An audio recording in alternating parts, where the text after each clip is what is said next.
సహోదరి సహోదరులందరికీ నా హృదయపూర్వకమైనటువంటి వందనాలు చెల్లిస్తున్నాను. ఈ సమయంలో మీరంతా క్షేమంగా ఉన్నారు కదా?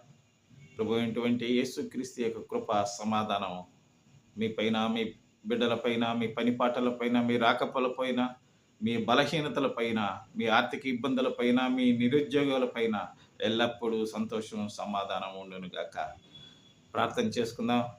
దయచేసి ఒక క్షణకాలం, ఒక్క నిమిషం మీరు సబ్స్క్రైబ్ చేస్తే బాగుంటుందని మనం చేసుకుంటున్నా.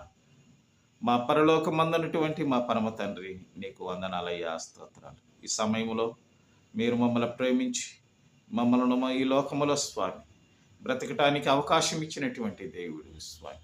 ప్రజలందరి కొరకు ప్రార్థన చేస్తున్నాను. వారి వారి నైనా పనిపాటల్లో, రాకపోకల్లో, వాహనాలలో, వారి వ్యాపారాలలో, వారి బలహీనతల్లో మీరు తోడుగు ఉండి కాపాడి పోషిస్తున్నందుకు నీకు కృతజ్ఞతలు.